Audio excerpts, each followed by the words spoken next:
Amis auditeurs, très heureux de vous retrouver sur la radio. Nous avons des éminentes personnes sur le plateau de la première radio ivoirienne 100% développement durable, le représentant de la ministre de l'Éducation nationale. Bonjour messieurs.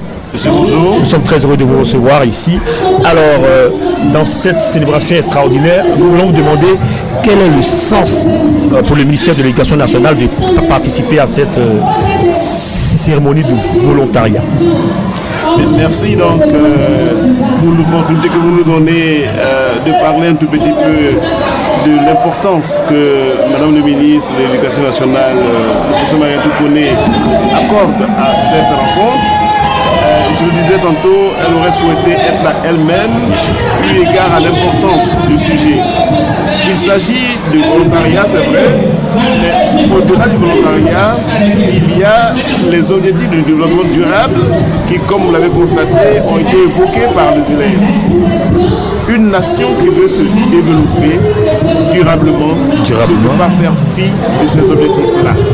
Et donc, que l'éducation nationale s'implique dans cette journée, c'est tout à fait donc de bonne guerre.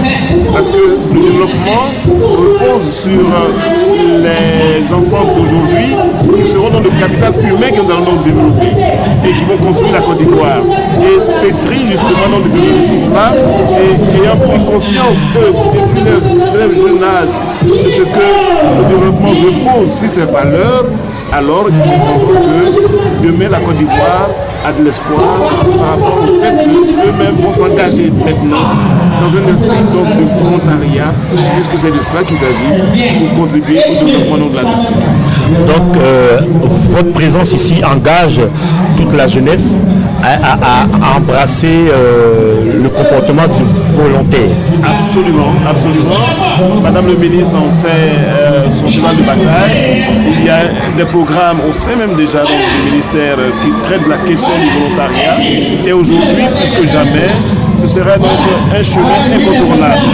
Alors, je peux vous le dire, il y a de plus en plus dans des instances où lorsque vous voulez accéder à ces instances-là, on vous demande de faire montre de ce que vous avez pu mener des activités donc de volontaires pendant votre parcours.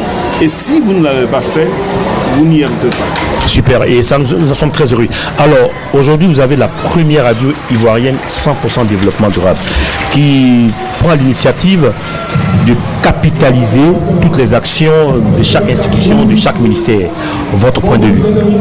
Mais on ne peut que vous encourager et être fier de ce qu'effectivement cette thématique fasse l'objet d'une préoccupation majeure pour qu'une radio en fasse justement son objet de développement également et surtout de service que cette radio veut rendre à toute une communauté, parce que tout ce qui va se faire et qui va se diffuser comme information pour que toute la communauté soit sensibilisée à la chose donc du volontariat. Et donc une radio 100% développement durable, ça ne peut que être encouragé et souhaiter que cela soit donc dans la durabilité également. Bien sûr. Une radio qui puisse aller loin. Nous allons profiter, nous sommes à l'orée des festivités de fin d'année et vous êtes le père de tous les élèves, entre griffes à travers Madame la ministre. Quel est le message à l'endroit de tous les enfants qui vous écoutent, qui vous regardent, parce que nous sommes une web radio en même temps, une FM, le message des festivités de fin d'année? Alors, il y a de cela quelque temps qu'à l'approche des fêtes de fin d'année, nos élèves décidaient de précipiter leur départ en congé.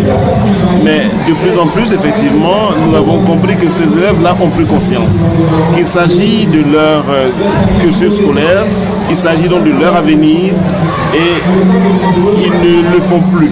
Et nous voulons les encourager à rester dans cette dynamique-là d'élèves consciencieux, d'élèves studieux, pour que le 20 décembre, comme Madame le ministre l'a programmé, ils puissent bénéficier de leurs vacances de Noël et de Nouvel An. Et puis dire que pendant les vacances, nous souhaitons qu'ils restent toujours sages. Parce que les comportements déviants, c'est vite venu, mais la même sagesse qui les a marqués tout au long des 3 premiers mois de l'année, que cette même sagesse continue de les habiter, qu'ils reviennent encore à l'école au mois de janvier après les fêtes. Donc nous leur souhaitons de très bonnes vacances de Noël et de Nouvel An, et nous souhaitons également que les parents sachent qu'ils ont des enfants formidables.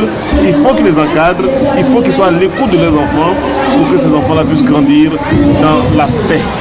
Voici ce que vous... Je vous remercie, monsieur le directeur. C'est plutôt nous. Merci infiniment.